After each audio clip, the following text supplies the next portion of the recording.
کہتے میں نے سنا تھا کہ نافرمان کی روح بہت مشکل سے نکلتی ہے اور جو نیک لوگ ہوتے ہیں ان کی روح آسانی سے نکلتی ہے.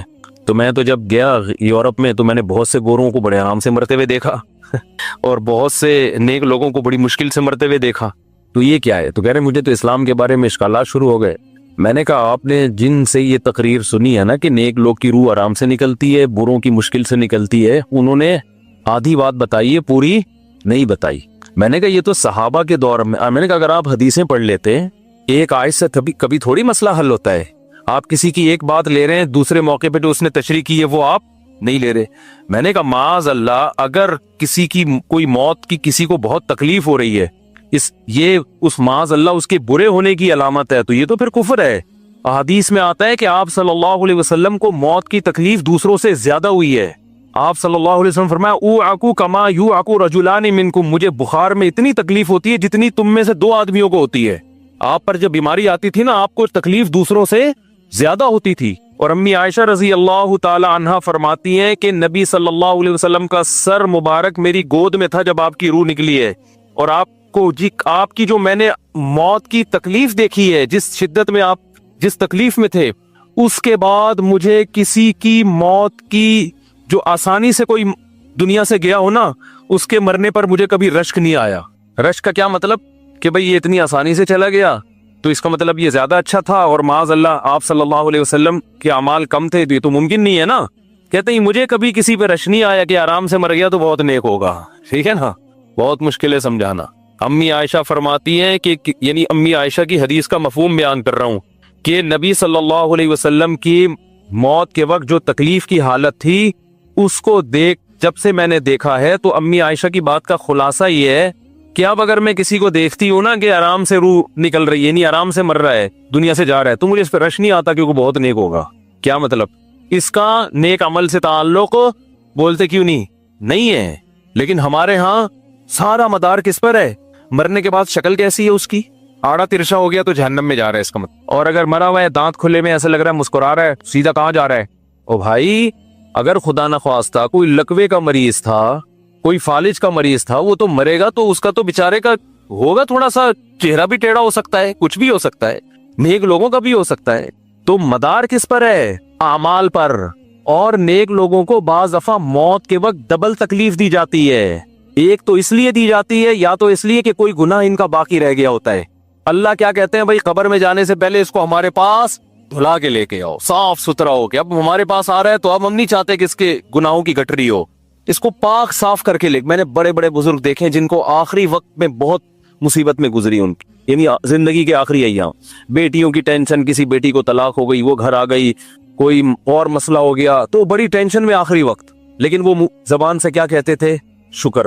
کیا شاید اللہ تعالیٰ ہمارے گناہوں کو معاف کرنا چاہتا. اولاد کی حدیث میں آتا ہے کہ انسان کو اس کی گھر والی کی طرف سے، اس کی اولاد کی طرف سے، اس کے جسم کی طرف سے تکلیفیں پہنچتی رہتی ہیں اور اس کے گناہ معاف ہوتے رہتے ہیں، حتی لقی اللہ طاہرا مطہرا، جب اللہ کے پاس آتا ہے نیٹ کلین، بالکل گناہوں سے پاک صاف ہو گیا. لیکن یہ تکلیف ہوتی ہے جس میں صبر کی توفیق بھی ملتی ہے، کیونکہ اللہ دے رہا ہے نا تکلیف، اور اللہ سزا کے طور پہ نہیں بلکہ کفارے کے طور پہ، تاکہ ہمارے پاس آئے تو صاف ستھرا ہو گئے. تو اس تکلیف میں پھر صبر کی توفیق، اس لیے علماء کہتے ہیں جس تکلیف میں صبر کی توفیق مل رہی ہے، سمجھ لو یہ رحمت ہے.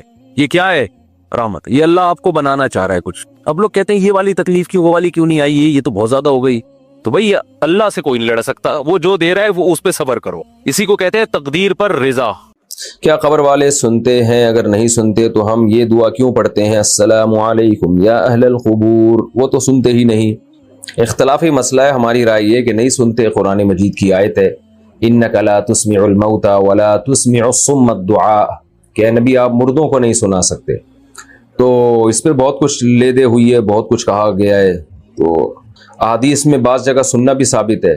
تو ہماری رائے یہی ہے، ہمارے اکابر میں سے بھی بہت سو کی رائے یہی تھی. حضرت مولانا سرفراز خان صفدر صاحب کا اس پر بہت تفصیلی رسالہ ہے، انہوں نے بھی آخر میں خلاصہ یہی بیان کیا ہے.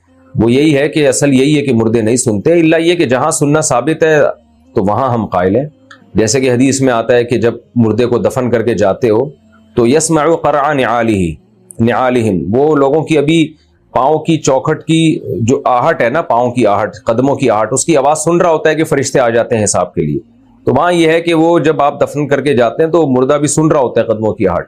لیکن بعض علماء کی یہ رائے ہے کہ یہ حدیث جو ہے نا یہ علم سے کنایا ہے، یعنی مردے کو پتا ہوتا ہے کہ مجھے دفنا کے جا رہے ہیں. واللہ عالم، اس پیچیدہ بحث میں ہمیں پڑھنے کی زیادہ ضرورت نہیں ہے. بہرحال آپ نے پوچھا ہے تو میری اور ہمارے بہت سے اکابر کی رائے یہی تھی کہ قرآن کی اس آیت کی روشنی میں کہ مردے نہیں سنتے، الا یہ کہ جہاں سننا ثابت ہے. تو اللہ اپنی قدرت سے کسی کو کوئی بات سنا دے تو پھر اللہ پہ تو کوئی پابندی نہیں ہے، نہ کوئی چیز اللہ کی قدرت سے باہر ہے. لیکن علی الاطلاق یہ قول کہ جب بھی آپ جائیں گے قبر پہ مردے سنیں گے، تو یہ قول ہماری رائے میں دلیل کے لحاظ سے کمزور ہے. ناتالیہ انصاری انڈیا سے، کیا سورہ فلق سورہ ناس دل میں ہی پڑھ کر دم کر سکتے ہیں یا زبان سے پڑھنا ضروری ہے؟ دل میں پڑھ کے نہیں دم کر سکتے بھائی، زبان سے پڑھنا ضروری ہے، زبان سے پڑھ کے دم کریں. سعودی عرب سے کسی نے پوچھا، انڈیا اور پاکستان سے جو لوگ مسجد وغیرہ کے لیے چندہ کرنے آتے ہیں تو کیا ایسا کرنا جائز ہے؟ کیونکہ یہاں کی گورنمنٹ نے تو پابندی لگائی ہوئی ہے. وہ لوگ گورنمنٹ سے چھپ کر ایسا کر رہے ہوتے ہیں. جب گورنمنٹ نے پابندی لگائی ہے تو پھر ناجائز ہے. حکومت کے لاء کو فالو کرنا انتظامی چیزوں میں فرض ہے. ایسے پبلکلی چندہ کرنا، اور میں یہ بات بار بار بتا دوں کہ مسجدوں اور مدرسوں کے نام پہ نا فراڈی لوگ بہت گھوم رہے ہیں. جو چندہ کرتے ہیں ان کا نہ کوئی پیچھے مدرسہ ہوتا ہے نہ مسجد ہوتی ہے، اور بعض دفعہ مسجد اور مدرسہ ہوتا ہے لیکن وہ ہوتا ہی چندے کے لیے. تو اس لیے کہ ایسا نہیں ہو کہ کوئی بھی اٹھ کے مدرسے کے نام پہ پیسے مانگنا شروع کر دے، آپ دینا شروع کر دیں. یہاں بہت بیوقوف بنایا جاتا ہے. تو پہلے یہ دیکھیں ریلائبل مدرسہ ہے یا نہیں ہے، اس کی مینجمنٹ کون ہے، آڈٹ کا کوئی نظام بھی ہے یا نہیں ہے، چندہ کہاں آ رہا ہے، کدھر خرچ ہو رہا ہے.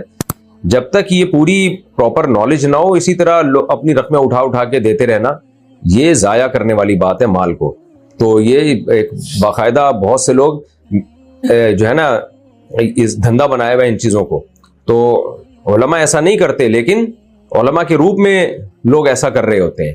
کسی کے چہرے پہ تھوڑی لکھا ہوتا ہے کہ یہ عالم ہے، مفتی ہے، فراڈی ہے، کیا ہے. تو لوگ علماء کا گیٹ اپ بنا لیتے ہیں. یہ جتنے روحانی عامل ہیں انہوں نے اپنے نام کے ساتھ مفتی لگانا شروع کر دیا، مفتی فلاں مفتی فلاں. تو پاکستان میں کوئی پابندی تو ہے نہیں، کوئی بھی مفتی کہہ دے. حالانکہ روحانی عامل تو شریف انسان ہو، یہ بڑی مشکل سے، یعنی بہت ہی کوئی ایسا ریئر کیس ہوگا تو ہو گیا ہے گا، ورنہ مفتی کہاں سے ہو گیا وہ. تو اب روحانی عاملوں میں مزید زیادہ نہیں بولتا. تو اس لیے جو ہے نا یہ جو بعض لوگ ایسا کرتے ہیں کہ چار دیواری کھڑی کی اور کچھ یتیم بچے لا کے رکھ دیے اور پھر نوٹ چھاپنے کی مشین بن جاتے ہیں. لوگ ان یتیموں کے چہرے دیکھ دیکھ کے پیسہ دے رہے ہوتے ہیں. وہ جو مدرسے کا محتم